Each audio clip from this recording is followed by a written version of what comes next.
Доброе утро. Как спалось? And good morning, dear colleagues. How was it? Well, I hope everyone fell asleep on time.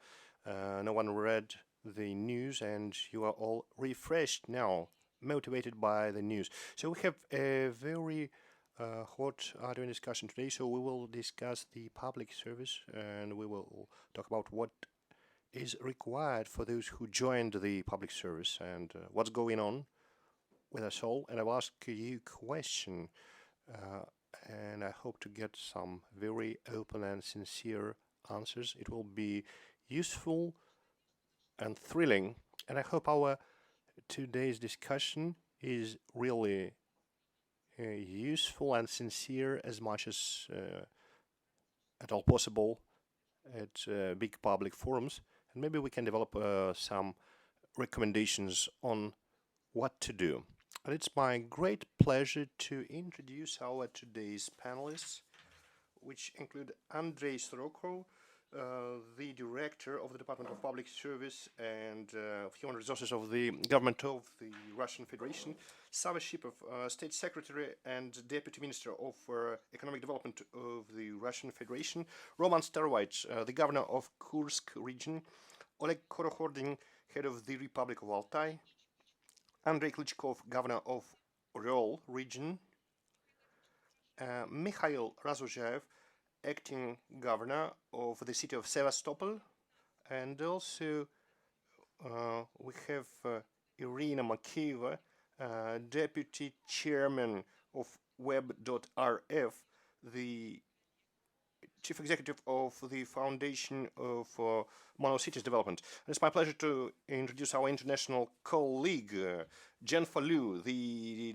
Deputy General Director of the Department of International Exchanges and Development of Academic Programs in Pudun Academy for preparing higher management resources of China. Yuri Sinyagin, the scientific leader of the Faculty of Development and Evaluation of Management resources from RANEPA, Mr. Orechov, Tatiana Diakonova, Director of the Department of HR Policy and Personnel Development of the Ministry of Economic Development of the Russian Federation, and Leonid Vakhnin, Deputy Director of the Department of State Policy in the area of State and Municipal Service and Fighting Corruption in the Ministry of Labor and Social Welfare of the Russian Federation, a very long title. So let's begin. And may I introduce the co-moderator, Alexei Kolesnikov, Deputy Director of the Higher School of Management in RANEPA. So he's quite modest, standing by the door. But I hope you will also ask some questions, systemic, not human, which are rather my scope. I would like to begin with questions to the heads of the regions. Andrei, I wonder if you dreamt becoming a governor back in the days. No, I also dreamt of how I get retired. No, let's talk about the work of the governor. Yeah, I believe that the work should be thrilling and funny.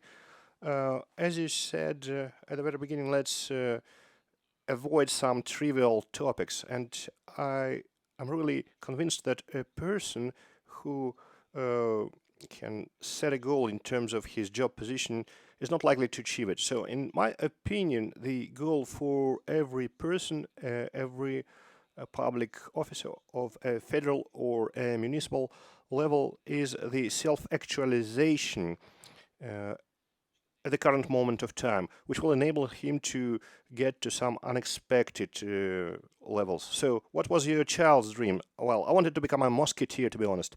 Head of Ural region, so he dreamt of becoming a musketeer, but he became head of Ural region. And I remember that the social media of your region wrote that the region needs a Batman. Well, a Batman with a sword. You know, everything suits quite well this picture, because the public service in reality is quite different. The goals are completely different. The content is different, and it's hard for me to imagine. Yeah, it was. If you remember my joke about uh, becoming retired, if you are only after a high salary and authority, it's not about the public service. In our region, we have a contest for younger professionals. So people who join this traineeship from the business. So after 2 months' time, they said, we are ready to help you, but we don't need a position in the government. And this is correct because goals ethically and professionally are really high, and this is a high demand the entire society faces regardless of the region. So okay, thank you. Your neighbors, Kursk region. So, and a question to the head of the Kursk region. So what was your child's dream? Thank you everyone, thank you Larissa. So I wanted to become a sailor. Well, yeah, I wanted to become a sailor to join the navy. But when I uh, got to the position, I remembered how being a little kid, so when I was sat at the back seat of Moskvich 419, so I was passing by this government building in Kursk with a big flag, a big banner, and a coat of arms. So I really dreamt of getting there sometime in the future. So I wanted to had just a guided tour around the building, but now it's my office where I work 24/7. It's not just a nice building, but a place where I, together with my team, uh, is really trying to achieve big goals. Okay, a sailor, a musketeer. What about a spaceman? I wonder if any of you wanted to become a spaceman. Well, as for the governors, I think that the exercises are as high. Oleg, a question to you. So, what was your case? Okay, I inherited it from my grandfather, so who used to be the chairman at a collective farm and later at forestry. So, well, uh, okay, it's a skill of being the first. So you have the possibility to influence the situation, and it also uh, comes together with a big responsibility, no matter where you are a leader. So when you were looking at your grandfather back in the day, so what was the main lesson learned? As for the lesson, well, I watched my grandfather as a strong leader, very brave and very strict. So, but that was my first experience of responsibility for the people around you. Thank you.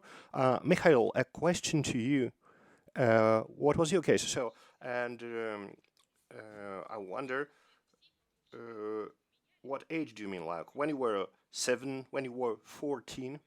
Well, a person, his personality develops in our childhood. A good example for us were heroes of the World War II. So I wanted to become a tank man or a border guard. So my dream was about a military career, but later on at school, well, I come from a very common family. My parents were the working class, as the term is. So, of course, I realized that there is another mission possible, and that it was really possible to achieve something more in your life. And at a certain moment of time, I realized that you need to focus on education closer to the last years at the school, and the times were challenging and exciting. Everything was changing constantly. So in the city of Krasnoyarsk, so the government building was called the Grey House, and I was walking by this building on the way to school, and I thought that it would be a good idea to work there some time, and it happened. And there is a famous saying: the one who wants to become a millionaire, can become one on some rare occasions, but people who don't dream of becoming millionaires never become millionaires. So I think it was a good ambition to join the government and for the self-actualization. And it happened. So when I graduated from the high school, I joined the steering committee for young people's affairs. And now this is my second time of being the acting governor. Okay, I see. So we I think our audience now realizes that we have common people in front of us, and probably they feel the same, they have the same emotions getting news, including news about themselves. I would like to ask you a question, and I want a sincere answer from you. What was your first emotion when you knew about your current position? So when you were informed, Andrei, so I thought whether I should share the news with the wife or not. The state secretary, a very difficult position, very stressful. So, like my colleagues that are governors, so a career in the executive government agencies is quite gradual, and changes are not that radical. But every time you have a change, uh, when you take a step forward, you always think if you will be able to uh, meet the trust and the responsibilities. Okay, so Andrei knows a lot about the challenges. I will ask my next question to Andrei, but now I would like to ask Mikhail. So, what were your feelings, your first emotions for the first time or the second one? Well, my at first time it happened after some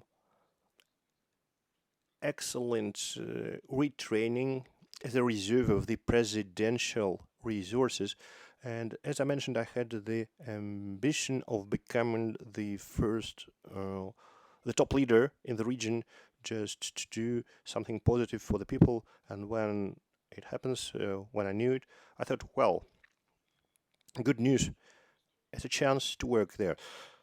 Well, when it happened for the second time, I was maybe less excited because I realized what the daily responsibility means when, willingly or reluctantly, you are in contact with people 24/7 online, and you don't live your own private life, but this is the reality. So I had less excitement, but we are public government people, so it was a new goal, a new challenge, so I had to go and get down to work. But I was more ready psychologically. Roman, what about you? Well, I realized quite well that there was an offer filed and submitted to the president. So my first emotion was, what do they think about? If you remember, I was head of Rosavtodor, the public agency for road industry supervision, for 6.5 years. And then I was first promoted to the deputy minister of transport, and 11 days after, I was summoned to president's office, and we started to discuss a position of the governor in Kursk region. So I wondered how the like HR service of the presidential administration works. Okay, well, you will have the chance to answer this question. I think I could wake you up. Well, I think there are two different HR services reporting to the president, but I think anyway HR people understand their people. And our distinguished speaker says, okay, so at 5 a.m. I do jogging. So was it right? Yeah, well, to be honest, I woke up at 5:30, but uh, around 6 o'clock I was close to the Kremlin jogging, and I understand quite well that nothing can happen overnight. You cannot influence the situation, so you need to relax. You need to exercise in the morning and join colleagues here at 9 a.m. For the new working day. And then the bosses will tell us what to do later on. Yeah, that's the experience in Rosavtodor, the road agency. And Oleg, the last question to you. What were your first emotions? You know, despite the fact that Moscow became my second home and my motherland is Altai region, but back in the days there was no division between the Republic of Altai and the mountain Altai. Well, so my first emotion was I'm coming back home, and it's a big responsibility. Okay, it was a warm up session for socializing and for you, a chance for you to meet our speakers. Now we will begin with questions which are more serious. So, Alexei, first of all, Andrei, is it correct that there is a special electronic file, with an electronic profile of data for all of us, for all of people who attend the panel? So, as for the electronic profile, it's the bright new future we are thinking of, and we are starting to implement it. And of course, despite this being like a challenge of time, this digitalization in human resource profile, this is also a responsibility for every public officer, for everyone working at the government service, because the system is becoming more and more transparent, and everyone in his respective area of focus is getting higher responsibility, because your leader will be able to see the qualification requirements for a respective job position at once, and the scope of knowledge and skills will be evident, and the correlation of those factors will lead to a conclusion of whether a person is capable, or maybe it would make sense to move the person to another position. But during the process, you shouldn't ignore the fact that the value of every person is that knowledge and skills he possesses are required by the state. So we should be careful about every person. So you didn't ask me the question you asked to the rest of the panelists. Well, I was a little bit shy to ask you. So I remember what my parents told me in the past, and I'm grateful to them that there was no pressure on the side of their experience and authority that you need to go there and do this or that. But there were two main things I remember. So they told me that no matter what and where you do, you should be highly professional. And the second point was that you need to take care about people around you who work with you. So I think that those two principles should be guiding for everyone who works in the government, and digitalization of our human resource data, so you should be focused on that. So is my understanding correct that every public officer will have a personal profile which will be updated given retraining courses and competences revealed or not revealed in this personal case? But who will get the access to the file? Of course, the employees of the HR service and the leaders who are responsible. So we're talking about the proactive digitalization in the human resource area. Yes, and it's important that the public officer should take the lead, take the initiative, and look on whether the person is willing to obtain new knowledge and competences. And I think that this is likely to be a realistic picture on evaluation of every public officer. Well, it sounds like a major change in your approach to working with the people, with the personnel. So HR service is actively taking such decisions, and the role of robots or artificial intelligence grows because the machine can identify the gray or white spots where the gap should be bridged. But let me know when the labor record book will be replaced by a digital profile. Well, all the decisions related to the labor record book were taken, and the deadline is 2020. This work is underway, and I hope that by the end of the current year, this work will become reality. So, and I will no longer have to send you a CV.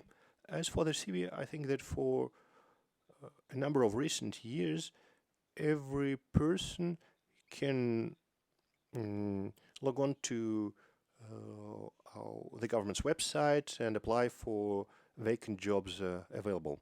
But a serious problem is remuneration in the public sector. But I hope that we will have some conceptual solutions in the nearest future. Alexei, your questions, please. My question to Tatiana is, what methodologies are used by the public services? Good morning, dear colleagues, dear speakers.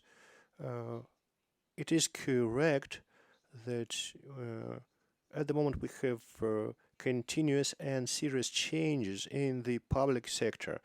And let me give you some examples of what we currently do in the Ministry of Economic Development.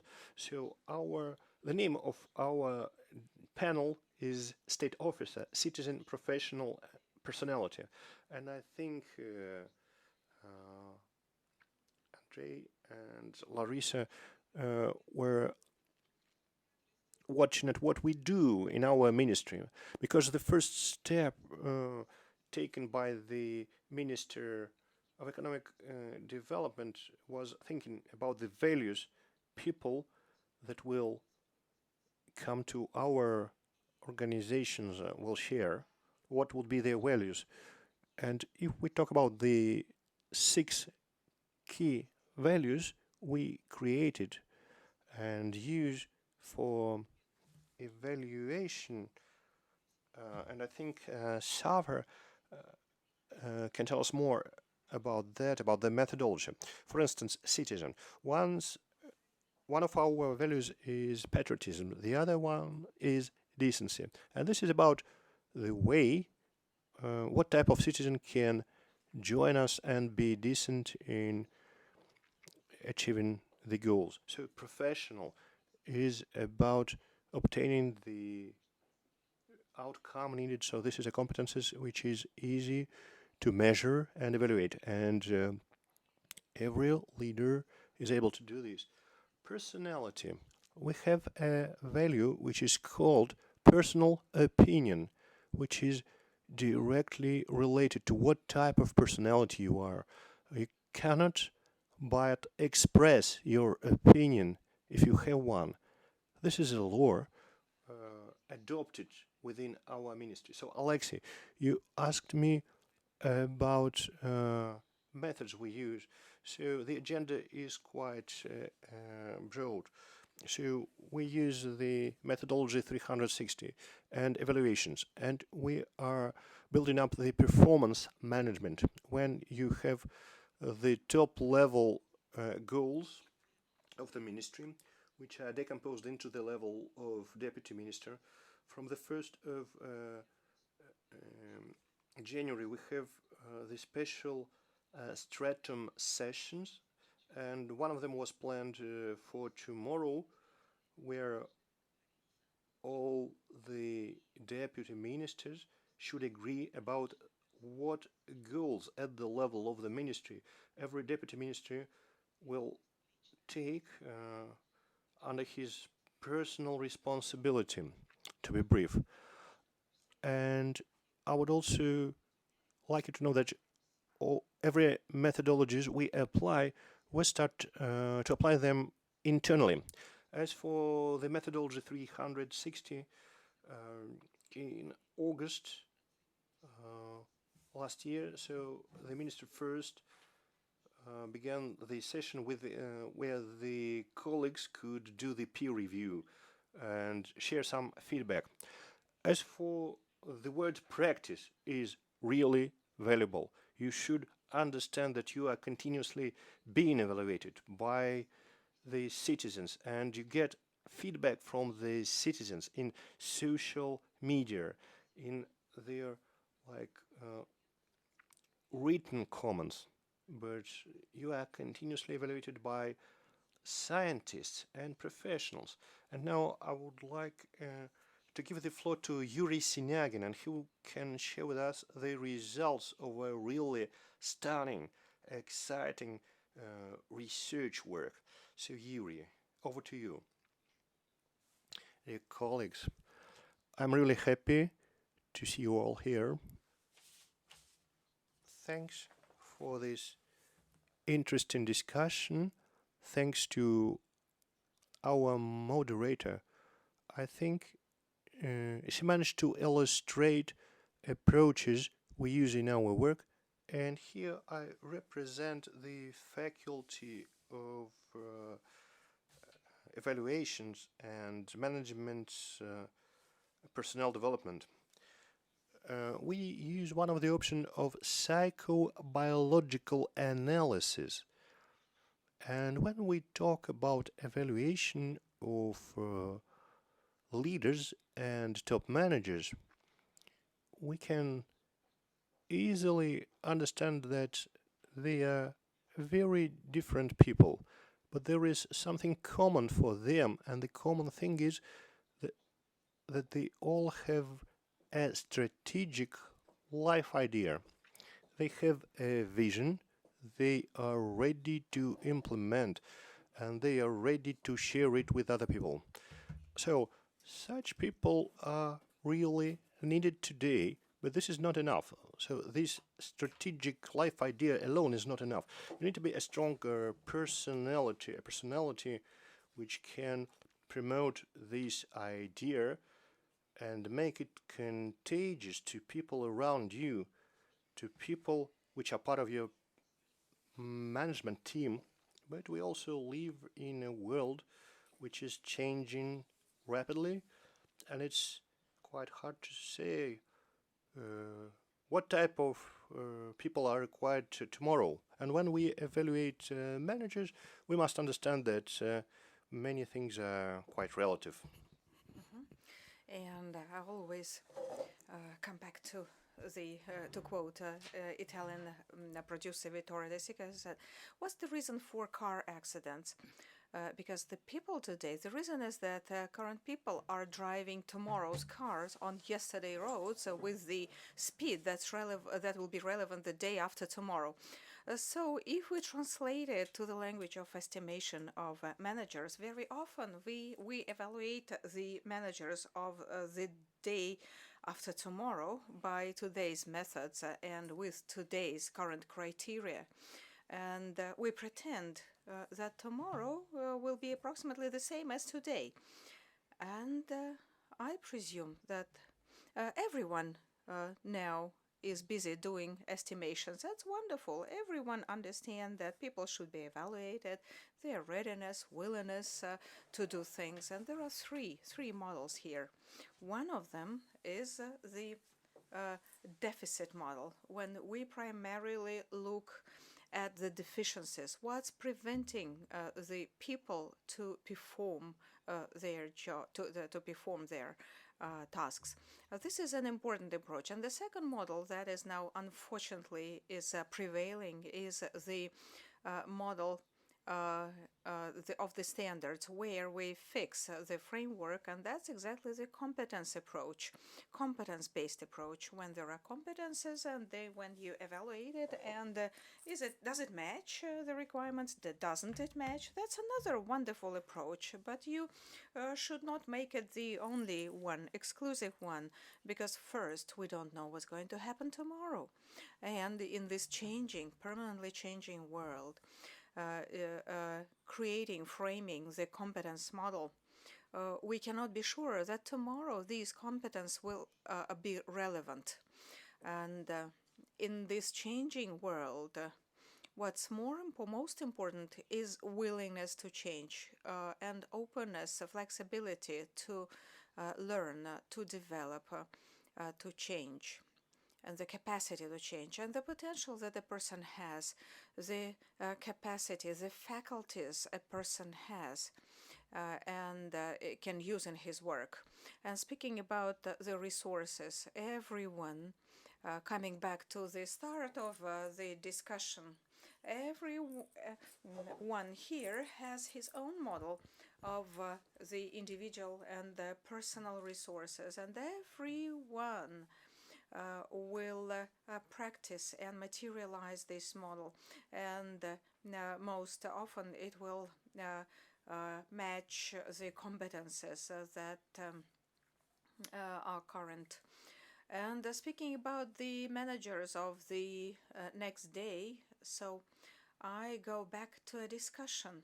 I recall a discussion among the leading programmers and developers who worked in the AI area, and they were discussing the professions that are going to get extinct soon, that are going to disappear. Most interesting is that they included into the programmer profession was the one they included in the professions that are going to disappear, and we're now preparing IT experts. But AI experts believe that AI will replace the programming languages that is sounds like Chinese to everyone except the programmers, and so everyone will disappear, and there will be only unique people who will still continue.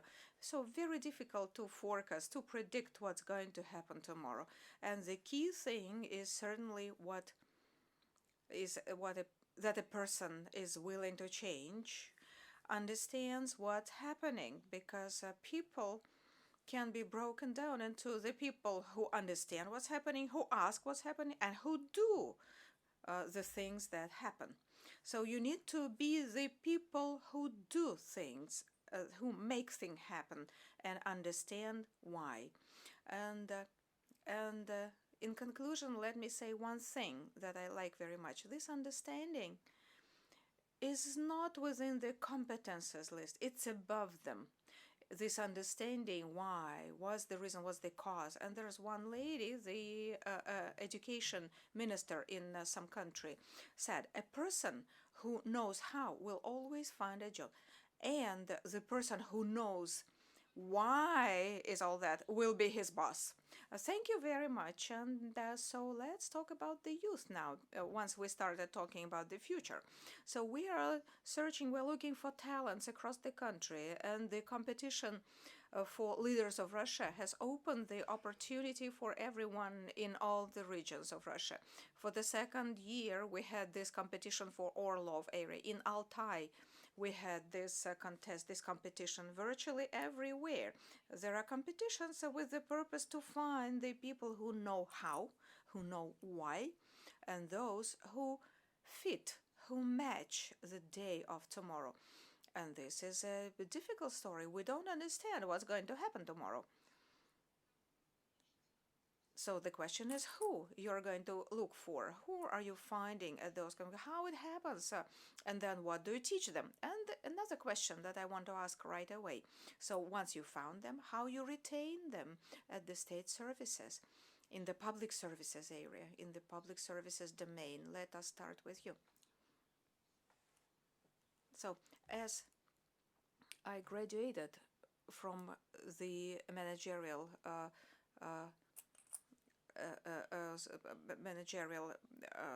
the school of the president, and I see my many colleagues here, I had no doubt as to the competition. We wanted to make it regional, and our RANEPA colleagues, I thank them, so agreed to arrange it. It was the 10th region. So Altai is not does not have very dense population.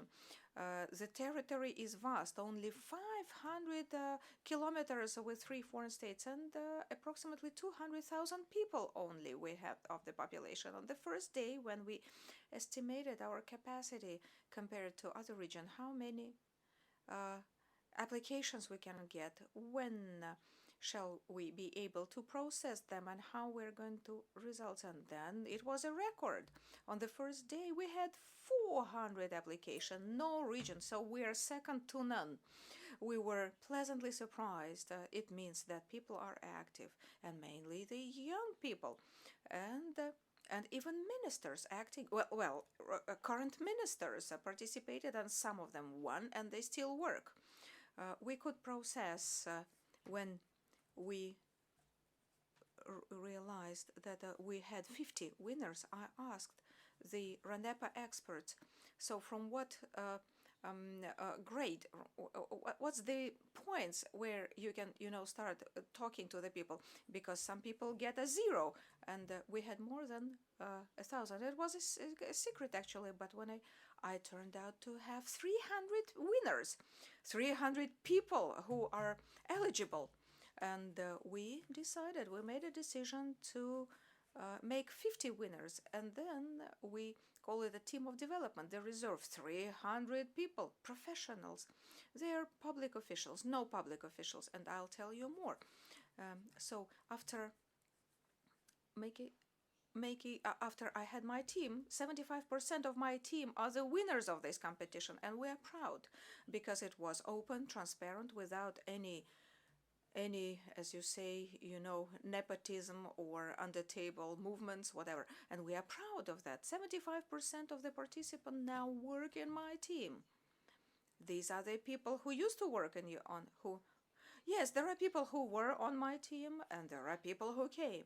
What did they come from? Some people came. They came with the wish to help the Republic to develop, to work. When I came to the Republic and I started my election campaign, so I and my team came up with the slogan, Strong Altai. What is a strong Altai?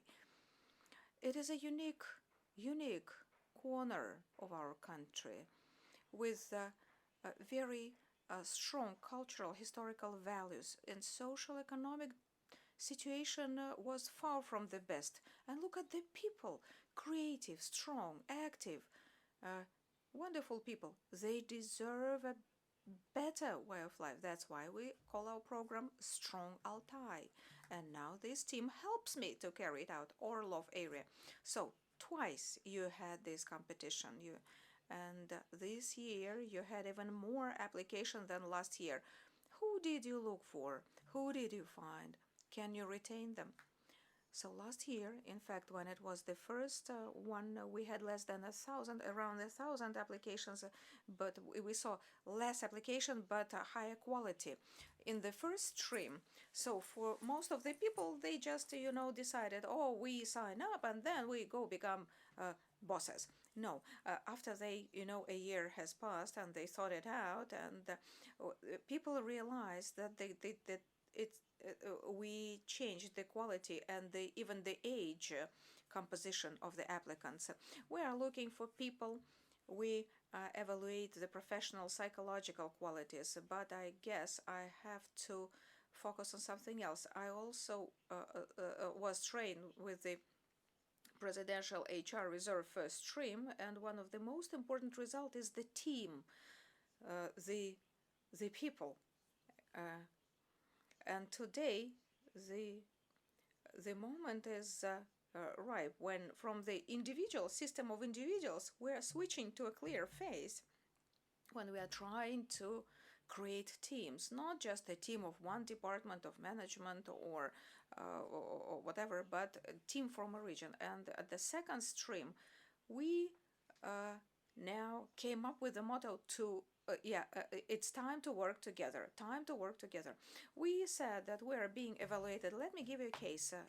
So we have an ocean in the region, a public budget. When a region finances through municipal agencies or budget, two-thirds, and one-third comes up from the people. For instance, we want a children playground. As soon there is a merge of financial organization structures, so the effect is different. People start to care because one-third of the money comes from the people and two-thirds from the budget. And now I have this task, this goal. There are two. First, involve the maximum number of people into join forces to solve problems, to address things, to do something in the region. And so launching this contest, so I was taught, you taught me, I'm not looking for people, I'm not searching, we're searching for ideas, we're looking for ideas that come together with those people. And after this competition, we had 6 project winners, and there was one main project to support people with children with disabilities, but we could not turn down all other ideas. All 6 won, and we had a special instruction to approve, and now we're going to carry out, because there are people who are passionate behind those projects, who want to improve life around them. And those 300 people who came at the start and 46 the final, short list, it's a team. Someone works in the transportation area. Some of them are public officials. They don't have this goal to become a public official. No. From this stream, one person has already been appointed to public services, and 8 from the last stream have been appointed to the public officials, 3 to the managers in public officials. So now we are trying to make teams and search for ideas that will move us forward together. But it's not all the people who want to become public officials. People come to this competition, to this contest, but they want to be heard. They come up with ideas and want to do it together. And there are some people who even turn down your proposals. Yes. Last stream, there was a person who kept criticizing me. So from morning to night, he kept badgering me. I do everything wrong. This is right. This is wrong. He kept, and he gets into the final shortlist. So I got him. And now he's having a managerial position. So 1 month later, I invited him and said, let's talk. And say, my life has changed. I have so much routine work, so many tasks, but I have to pay him his dues, He has been working for over a year at this managerial position, and he got adjusted and said, the Russian, classics say, people are stealing, yes, but when you get down to work, when you put on my shoes, you understand what's happening. You cannot postpone things that he was criticizing me for. So he has so much routine activity. He has changed his views. He has changed, and this year we had 2 practical workshop. So where we have a curator and retraining with the Russian Institute of Management, RANEPA branch. We are retraining, raising the skills of the people and issuing certificates. So we are working, following up on the competition. Many people say, thank you, we don't want to continue, but we are ready to work on the project together with you. That's most important. When people get involved, they have seen, they know now what's the life of a public official. It's not exactly the perception from movies, you know. It's a different thing. It's when you don't have much of your private life, when you 24/7 are on the phone, when you're responsible for everything, when at 9 p.m. you have a pile of emails and you need to read them and reply. Do you think we don't like it? My question, do you like it or not? If you don't like it, then why should you do it? I believe that everyone here sitting in the here, we made our choice once. And no matter how it sounds, but as a musketeer, I will never be able to go into business because I don't see a sense in life. Yes, you made some money, so what next? You are not getting your your satisfaction. But when you create a children playground, that there is a child who was dreaming about it, and you help to arrange it, and you are standing by watching the kids happy and playing, and you made it. It's not your salary, it's not whatever. In most of the people who come that I would like to work with, they have different values, different, unusual values, and I believe this is the right time to appreciate those values because they start prevailing. It's important to join those people together and help them. When I looked at the psychological portrait, the image at the first stream, I was surprised because it reflects my inner understanding. I agree that there are things, ways, way to go, things to work on because the key values are intangible. Soft values. Yeah, I would like to return to the youth competitions. I would like to see. So, we heard the word values. We were planning to speak more about the values at this discussion. Do you know that values for the public officials is a subject to study, is a matter to study for our experts? Again, I would like to invite Yuri Viktorovich to the stage. It's high time. Yes, we invited you. Can we just reshuffle the program, the agenda, because it sounds logical? So for a start, let us ask to participate in the poll. All the attendees, please help us with the poll to create a collective image of a public official from the values point of view. You can see at the menti.com. So the code is 623972. So values of the Russian public officials. What are the most important values? Then please point out three. Select three. Let's try. What are we going to have in this room? Is it going to...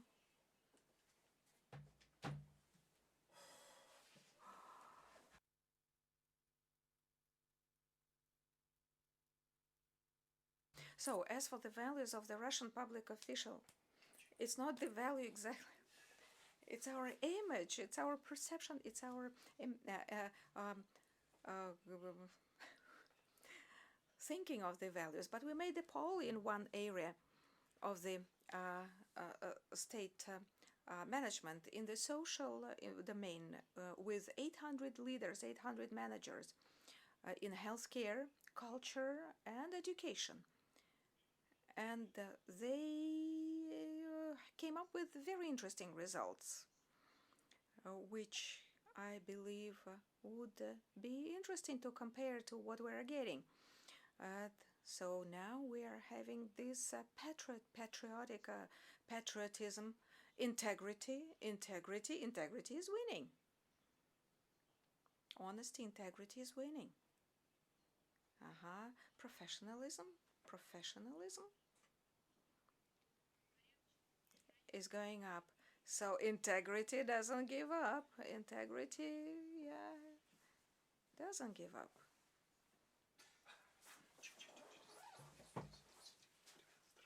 So, servicing, yeah, honesty, responsibility.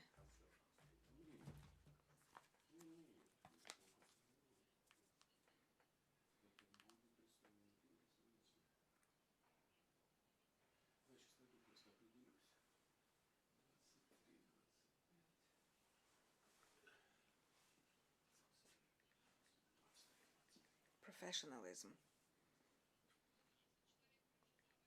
80 people have, yes. Do we have a time limit or? Yes, we're going to suspend the process to stop it because the logic is more or less clear. And now I would like you to show the results of the poll that we have just conducted. So, can we have the results? May we have the results?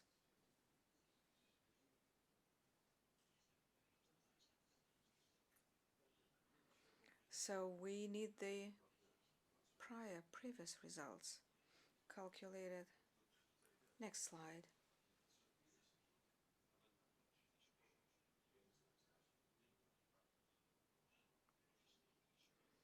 Yes, and next slide, please. 15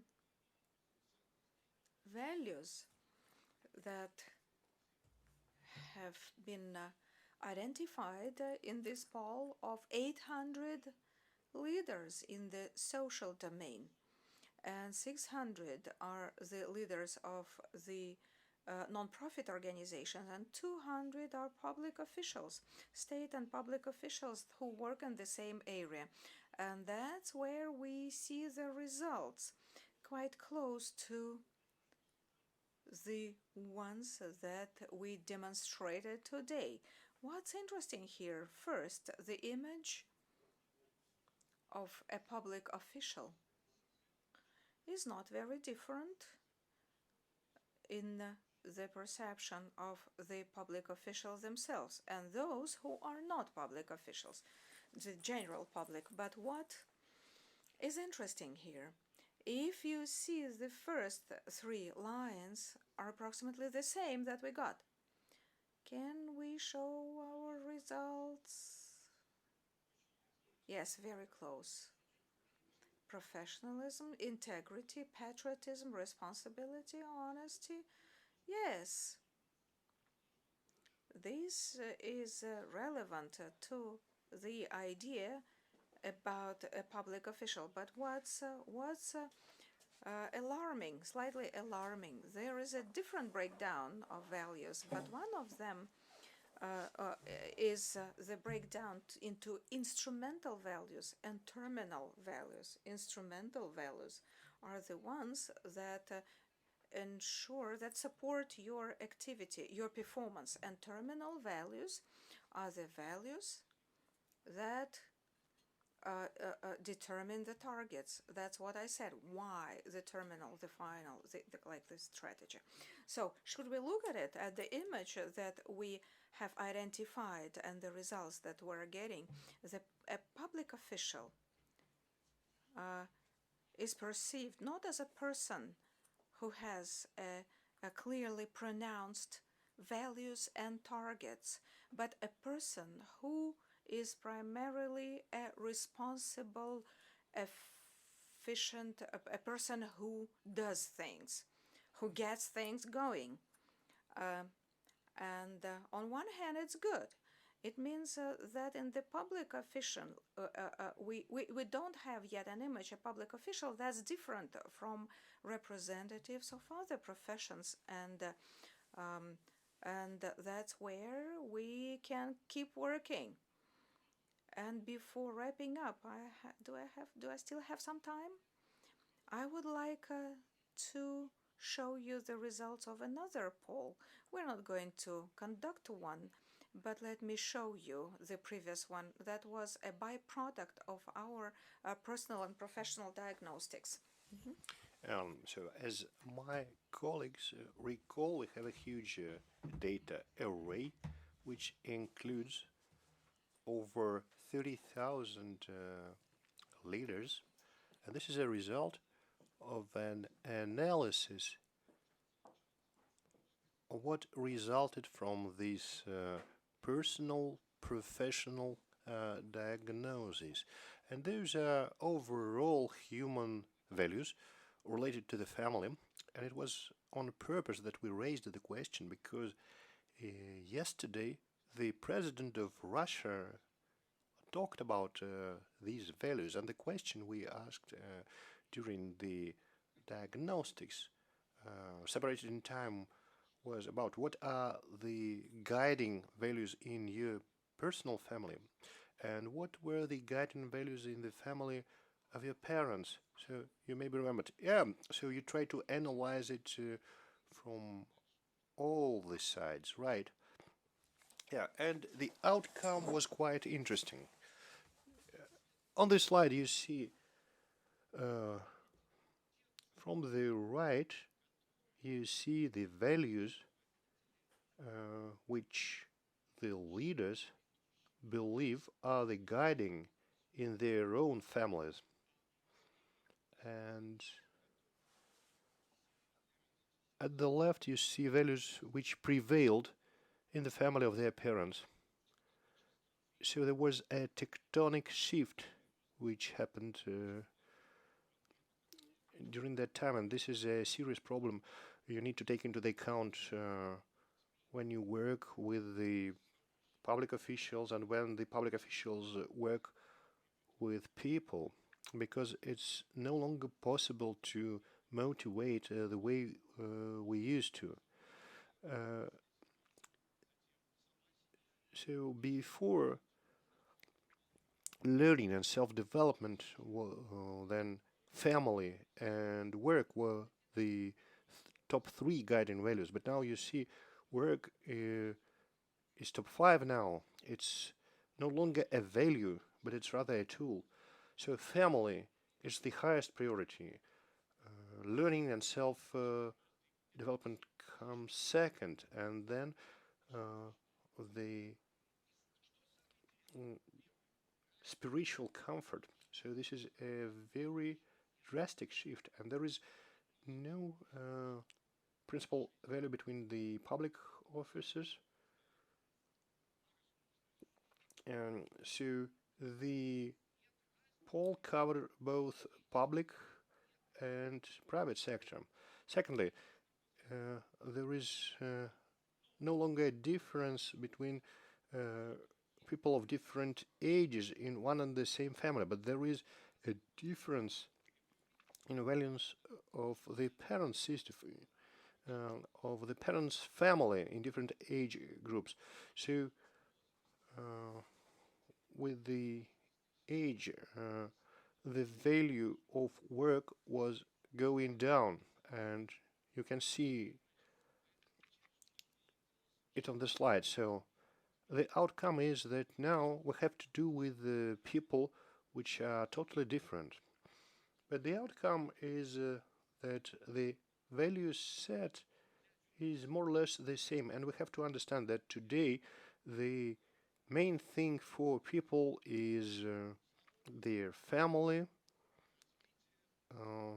their comfort, and the good news is that it is learning, education, and self-development. We cannot disregard that. Thank you. The results are really interesting because I know how public officials live. So only jokes say that they leave their jobs for at 6 p.m. No, they are people who are really focused on the routine. Well, interestingly, let's get back to the topic of our contests, because they are for young people. You have young people involved, and you offer to them jobs in the public sector, and you need to take into account the new data. We now have Sergey Morozov, the governor of Ulyanovsk region, with us. Welcome, Sergey. And we know that you also had a contest of human resources. Could you please comment in a couple of words what was the purpose of the contest? Okay, thank you very much, and I would like sincerely thank the Russian Academy of Public Service, RANEPA. So I've been working with it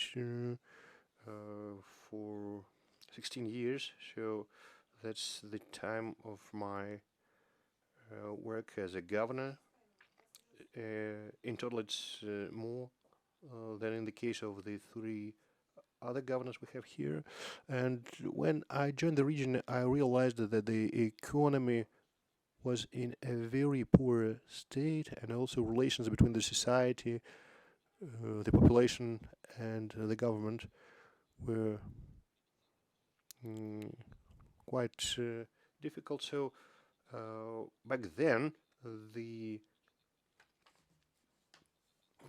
HR question was very acute, and I think that finally we could build a very efficient, a very good team in our region that actually lacks mineral resources, and so this is one of the best teams not only in the Volga federal region but also in the country, very much focused on investment and legislative work, and we really used your development of the academy, and it's been long ago that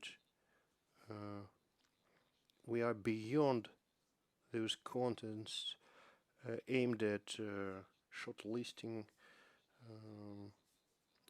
human resources we need, but we started to rather shape human capital, and we are focused on how we can build up capacities for government and municipal services. So we have a corporate university which we have for many years, and we try to attract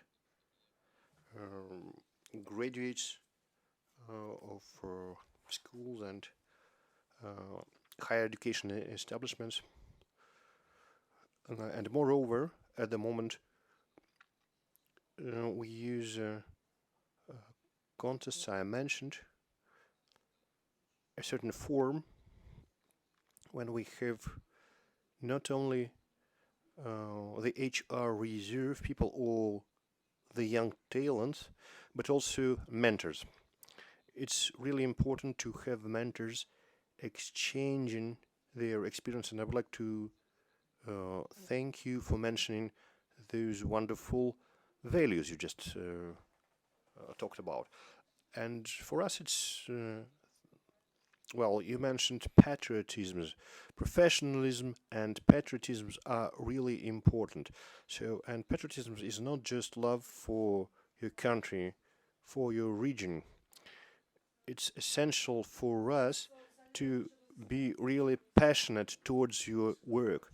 And only lazy people would not blame the organization they work for. So this is a tradition.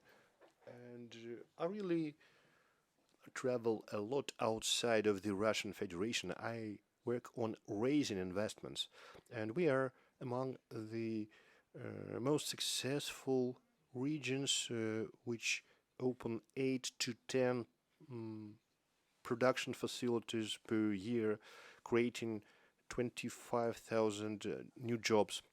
And I realized that meritocracy is what the principle which should be the guiding one for us in our activities. So in Isuzu facility, and our region wrote an agreement with them, so a Japanese corporation.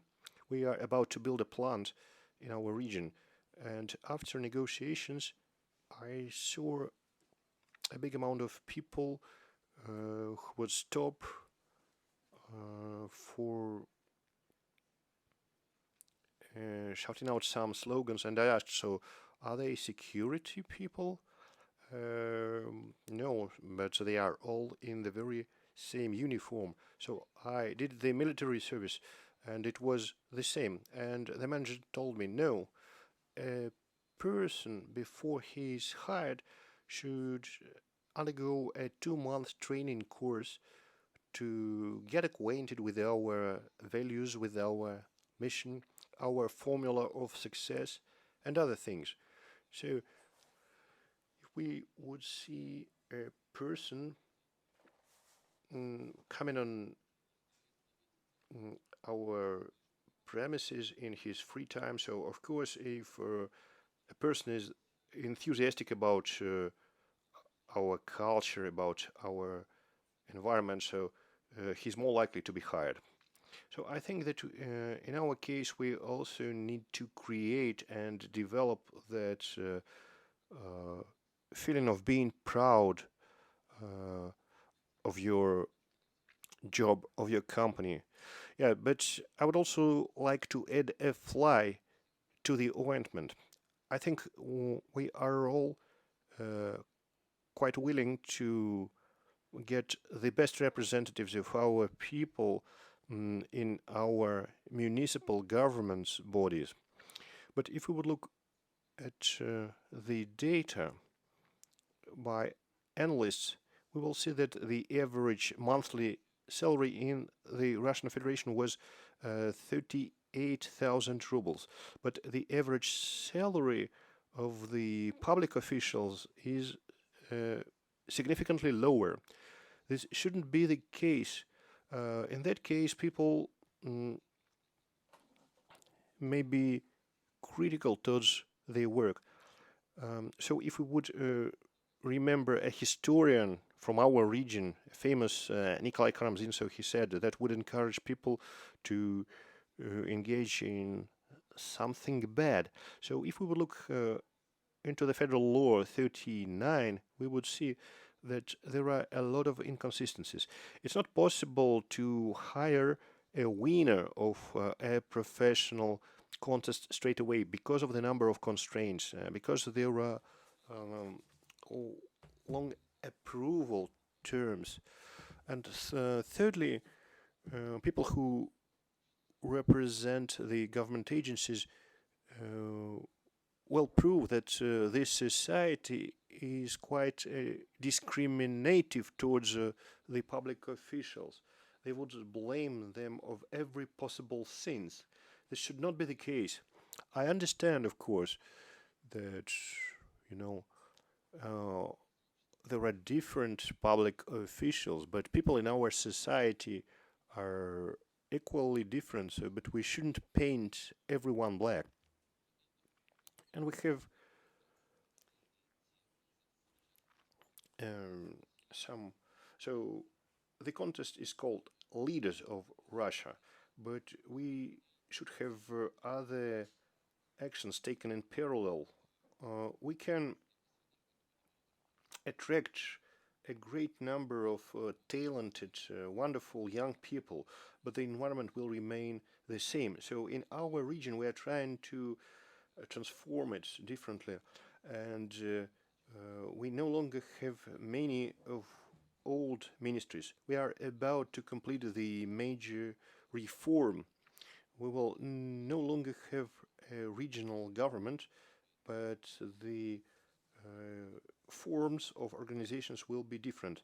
And I'm very happy because other type of people will be now in the government. Many thanks, Sergey.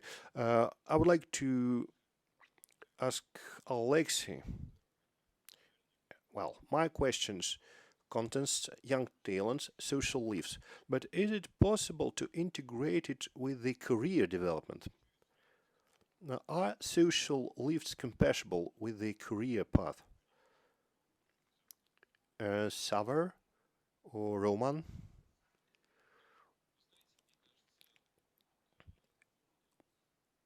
Well, in my opinion, we talked a lot about human reserves.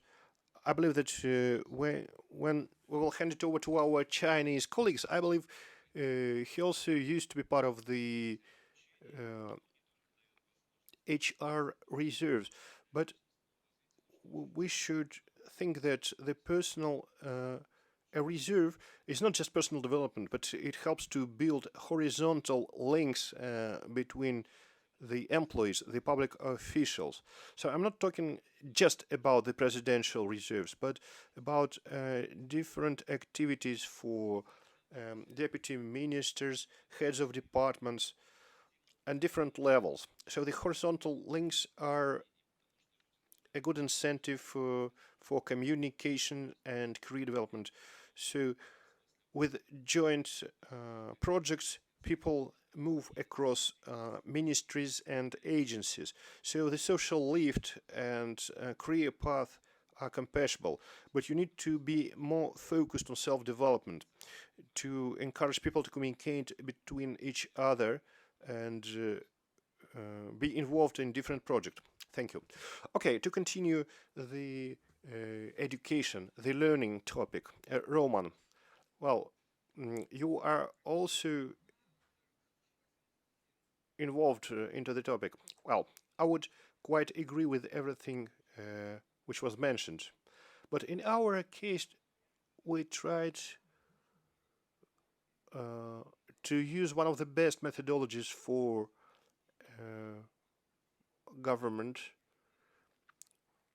where you can combine selecting the most professional people with the definition of the region development. So the big results from the Malaysian government implemented by Performance Management and Delivery Office, and I would like to thank RANEPA as our colleagues joined to the work, and I would like to thank Alexei and Irina I see here in this room.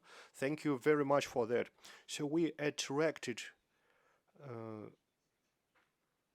all willing people, and over 250 people with their initiatives came, and they said how they can change the life in the region. And we had the quantitative indicator, and we decided to be based on the poll we had back in November 2018, carried out by Avtion, where Kursk region residents were ranked themselves 80th out of 85 regions of the Russian Federation. So it was the self-perception. And guided by RANEPA specialists and international professionals, so we counted and decided that if we would focus on the 5 main areas, economy, environment, roads, education, and so on, that we can get some quick wins. And there were some particular projects, so we identified 914 problems and developed 150 solutions,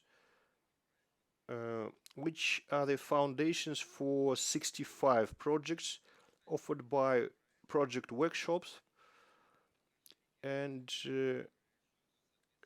at the end of the day, 44 projects became part of the program implemented in line of the decree, the presidential decree from the May, and the national goals of Russia. And out of 250 people mentioned, some of them joined the administration of the Kursk region. Others were reluctant to become public officials, but now they work in the workshops as volunteers. So the work is not over, it has been continued. So this is our exciting experience in Kursk region. So continuing the topic of education, I would like to answer your question regarding social lifts and career paths. I don't really like the definition of this social lift, riding the lifts. It's something that you cut corners, you do something in an easy way. It's good when you combine the social lift and the career ladder. So when you first come up with a social lift, and then you fall down with a career ladder. So there's a fashion. Let's find some people who are good, who are cool. Someone asked a question, cool question. Another person just wrote some nice critical post in a social media, so we admired and immediately make him a general director of a region. Great. And then you get surprised when you come up, with the difficulties. It's not the social lift culture, but it's proper career development that's important. It may be something in business, you may be in management, totally different areas. And it's good when people just change from one career ladder to another, probably from business. You can invite a professional from a different domain, and he will enrich, he will contribute something in your team, but he should have a certain level of competence, responsibility. And today we speak at length about certain tools, competition, contests. In Sevastopol, we have created a team of a reserve team of 500 people, and this year we are going to continue the contest and the working with this team, with this reserve backup team. So yes, Mr. Morozov has already left, but we heard very good words about motivation, incentives. So today, when you handle this reserve, you need to understand the motivation, why people go to become public officials. Lately, we have been talking a lot about Western practices, corporate culture, planning, efficient management, so maybe digressions from the plan, which are now probably more precious than capacity to plan, ability to plan. But still, we have this hero culture, and people have the custom. And the scariest thing that you said, that youth cares about comfort, family, self-development, but work and career somewhere in the fifth or seventh place. It contradicts our principle. I can think about myself as a person. If you just the culture of heroism, we read all those books, we think we can move mountains, but people who come today, they are totally different. They take life differently, and career, they regard their career differently. And if tomorrow you say, oh, there's stress, everything's burning, we need to do it quick, and a person will the person will say, it's 5 p.m. I need to go jog, I have a fitness, can is it possible? That's what we see today. When we say, oh, there's something urgent, and we talk to young people, they are well educated, they come to the public service, and we need to understand how to mitigate those things, to find incentives for ourselves, for themselves. These are different matters, difficult ones. When you talk to people and they have to do something but say, no, it's already 5 p.m., I need to go jog. You need to understand that this service, public service, is not big money.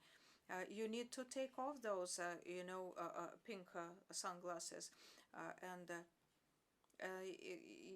certainly you should have adequate pay, and people should understand that they go to public service to serve, and this multi-factor life can give them competences that will enable them to be successful later in some other domains. Probably this conversation is the main. So why people come? What's their motivation? Are they ready to do some heroic deeds, or are they willing just to have a nice, quiet, comfortable, sustainable life? What's important for them? Or so how can we embed this new generation, include them, involve them into our paradigm? Though we started, I believe that's the most important when we speak today. And yesterday we heard our president who said serving is something you give yourself away. You need to understand that public good is above your personal good. That's the main challenge, I guess, for the modern development of state public service. So I wonder if there are such challenges, how our foreign colleagues accept and respond to those challenges. Actually, we're supposed to finish at 11, but as we started later, I suggest we extend our deliberations to another 15 minutes, as I would like to talk with Jan Leo and follow up on training, and it's my third attempt to do so, and speak to Irina Vladimirovna Makeyeva with our mono industry cities and towns. So we have identified the talents, we have found the talents, but we need to train them, and that's what we are doing with this program. Alexei, you had a question. Yes, I have a question to Irina Vladimirovna. I heard there is a new program starting, and I heard a key buzzword: training, team training. So Irina Vladimirovna, I guess you have you have your say. Yes, thank you, Alexei. You know, I'm so inspired to hear the federal public officials, and let's talk about municipalities, and federal and regional. Let's talk about municipalities. So, who works in municipalities, and what's the income? And then the next question arise.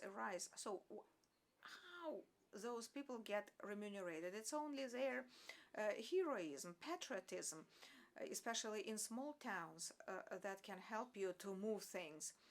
I wanted to go back 2 years when here in these walls we had 700 graduates, and in a single file they went working to their small towns. We trained 1,500 people, approximately the same. RANEPA and Skolkovo broke them, divided them half-half, and the program started in 2015 when we didn't have this HR reserve and talents reserve, when there was no training in the regions. And can you imagine, we gathered people. People came from 319 towns across Russia, the whole Russia. And these are live photos from here, from RANEPA. 142 managers team, over 100 more than 100 people from Russia, from 160 constituent units. So the team leader is usually the head of the city, and he would have a deputy governor on economics as his deputy. It's already a conflict.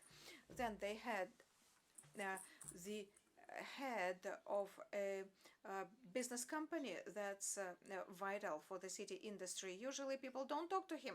They ask something for him. It's usually an enemy number one, because he either gives or doesn't give you the money.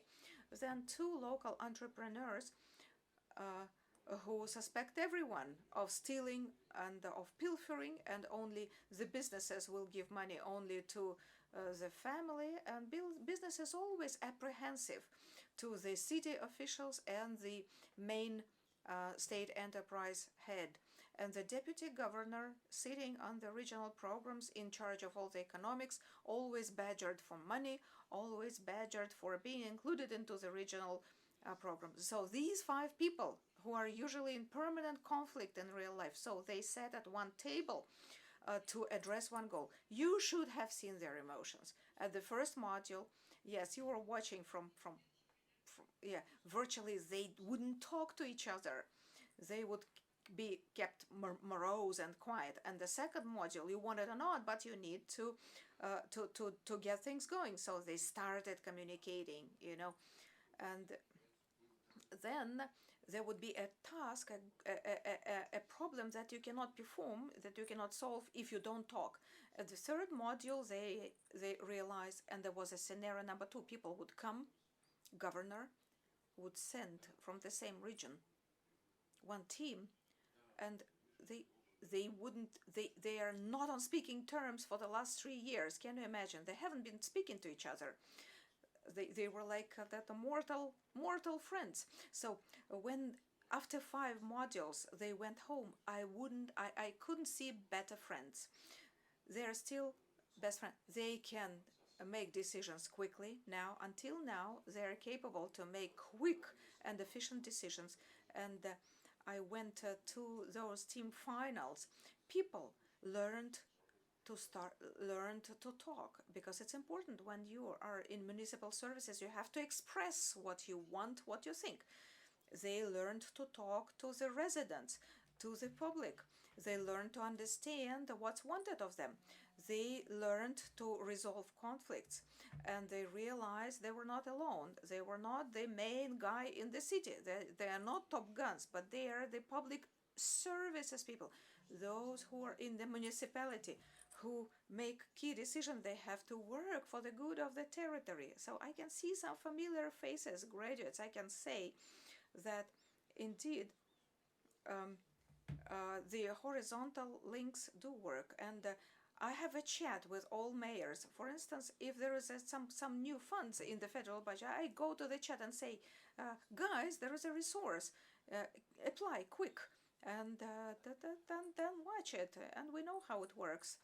Just it's you you have to apply quick, on time, and properly. No, there is no Ministry of Finance in the chat, because we shall be accused of somehow, preferences, whatever. We we really, those mono towns, mono industry towns, I take you as a family. I will never get tired to say that you're a family. And as soon as I have a chance to support uh, the mono towns, are the first to know.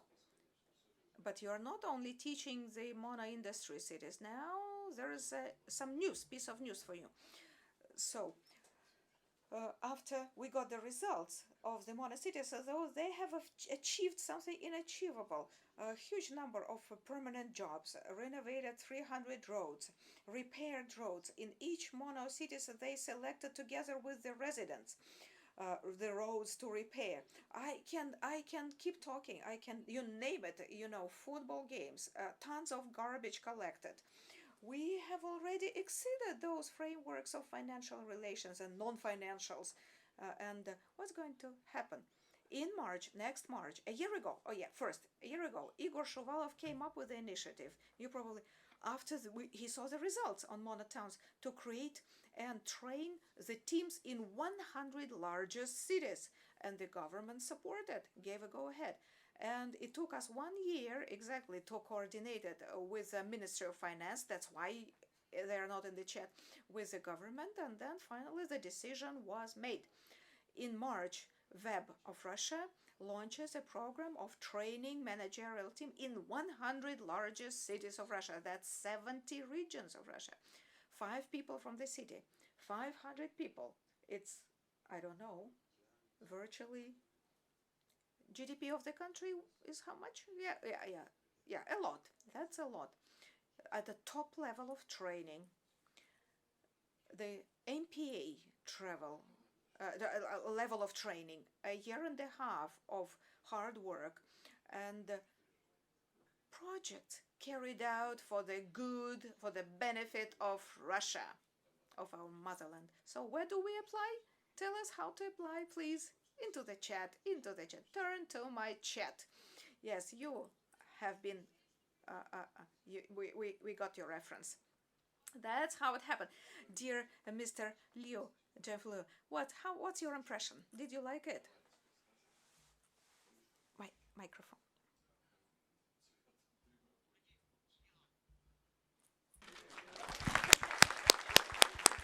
I fully agree with what you said just now. And I personally greatly enriched this morning. So I'll say a few words starting from my own story. I dreamed to be a Chinese ambassador somewhere. Later, I worked in the foreign service in Chinese embassy in the Middle East for 80 years, but not yet to the ambassador. But later, I became the trainer of ambassadors. So in my school, we train Chinese ambassadors, provincial governors, ministers, mayors, military generals, university presidents, and so on. So that's why we have become the partner of RANEPA in China, the National Leadership Academy.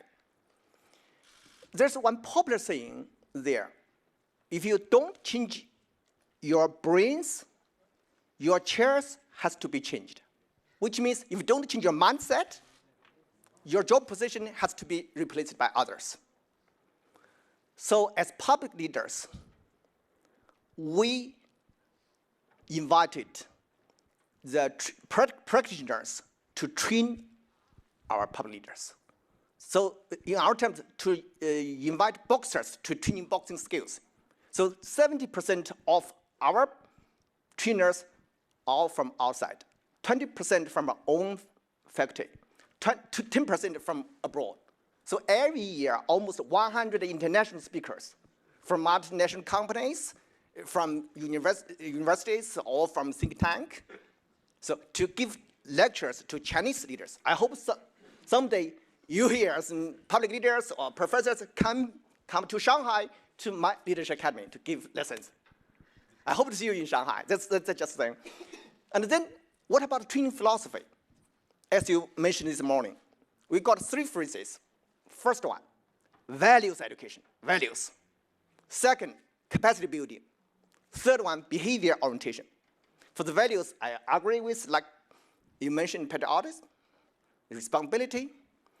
A lot more for us, we stress on to serve the people, serve the nation. To serve the people, people's aspiration for a better life is what we should fight for. It's better Medicare, better schools, of course, on the better basis of pay. And then to serve the nation, as what is said by Robert Kennedy, do not ask what your country do for you, but what you can do for your country. The same. We should, since you work in the public service, you should have a spirit of devotion and sacrifice. For capacity building, and I have to see a few words here. You know, China is right in the transition period. We started the market economy only 20 years ago, not a long time. So that's why, as public leaders, we have to know how to set up 2 environments. One environment, pro-business investment environment. Second, pro-citizen living environment. So one example is that now in Shanghai, my hometown, we started the one-stop service, one window service for business startups in 1990s. But nowadays, we've got one website for all, which means as business or citizens, you do not need to go to the government agency. You just solve all the problems in from the computer at home. Let the data go. Citizens, business leaders, we don't go. So as government leaders, we should strengthen our governing capacity. That's what our President Xi Jinping came to our school. He said, you, the C-Lab, the leadership school, should play a better role in building the global mindset and strengthening the governance capacity of Chinese leaders. So that's the second, behavior orientation. So I mentioned the values education, capacity building, and behavior orientation. The third one, behavior orientation, we have set up the #1 media training labs in China. We invited the journalists from BBC, from Peninsula, CCTV in Beijing, to have the simulated press conference, a simulated interview to challenge our leaders. All the process be tape recorded and replayed. Then the professional journalists will point out in which way you can improve in the future. And we created the #1 crisis management labs. For example, in time of public health, like bird flu, in times of public production accident, chemical blast or coal mine accident, or in time of the social unrest, in time of terror attack, or in time of natural disaster like tsunami or earthquake, what shall the leaders respond right at the first stage? So all these are very popular among Chinese leaders. Not only Chinese leaders, but we also got 7,000 international leaders from 130 countries in the world so far. Most of them are provincial governor level and minister level. So I'm very proud of that. My job to be the coordinator of these international programs. So for me, because I have been in the field of international cooperation and cooperation for 31 years already. I love this job very much. I love people and the culture of Russia very much. This is the 4th time I come to Moscow. I'm greatly impressed by your culture and your spirit of getting the development, by everybody. So one of my friends who is working in the leadership education in Europe, we got the EU program for EU Chamber of Commerce. He prefer the way we use in leadership team very much. We call it 1/3. 1/3 for expert presentation, like today. 1/3 for field study sites. What are field sites? We opened 500 sites, each site one topic. We call it a moving class, to take leaders outside of the campus to have the dialogue with practitioners, business leaders or community leaders or government leaders. So let them tell their story, success story and failure story in the past 40 years. And then our professor will sum up what are the key learning points today so that it can be applied, easily applied in the future work.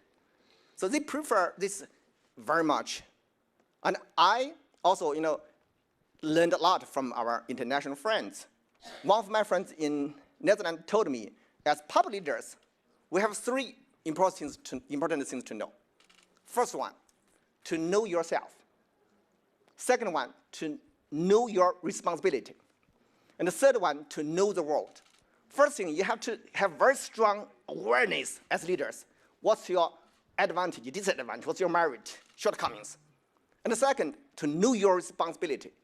And you have to be responsible in time of emergency or in time of the crisis. That's your duty as leaders.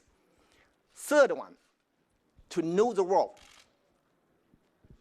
Our ancestor told us 2,000 years ago, how shall we know the world? Because as leaders, we have to know the world.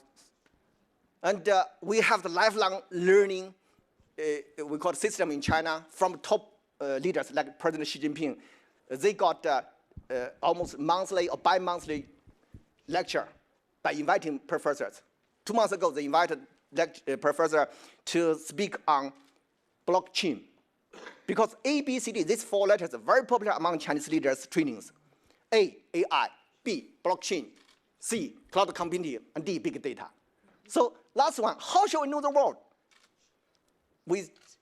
2,000 years ago, Chinese saying goes like this: to read thousands of books, not only that, but go thousands of miles to see the world. That's why I come thousands of miles to Moscow to learn from you. Thank you, all of you. Thank you. Thank you. And I have one little question for you, just one. Thank you. I will ask you to answer me in one word. So now you know a lot, not about your colleagues from Netherlands, but about your colleagues from Russia. Mm-hmm. You see all of us.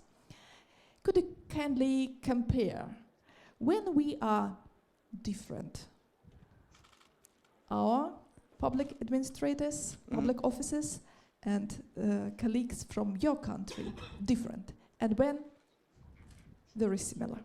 2 words. Okay. First one,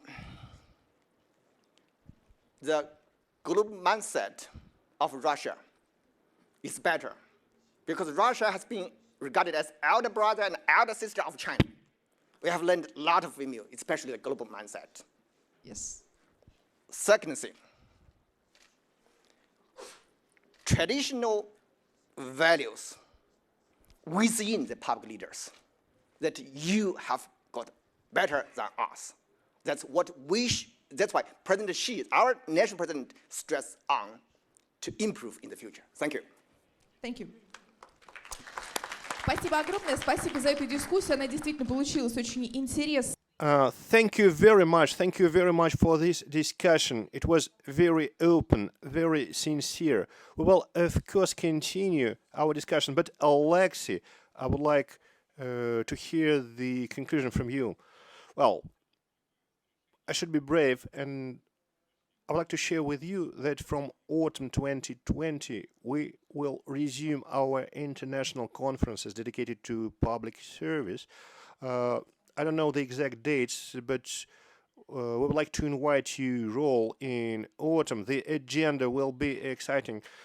Well, and there is another exciting news for us. Yes. it turned out to be. Also, at our public service, we quite often forget, as I said, well, it's good to hear that we are creating a team of governors, higher schools, ministers, and we are all passionate about one idea. And I am very grateful to Larissa and Alexei for their enthusiasm and their work. And I would like to award you with some letters of recognition from the government of Oriol region. Thank you. Alexei. Okay, so come closer. Let's stay from both sides, from the governor, and let's ask our colleagues to have a photo. Thank you. Thank you for all our panelists, for all our guests. Okay, we woke up at 9:30. We were only beginning. So have a nice working day, everyone. Thank you.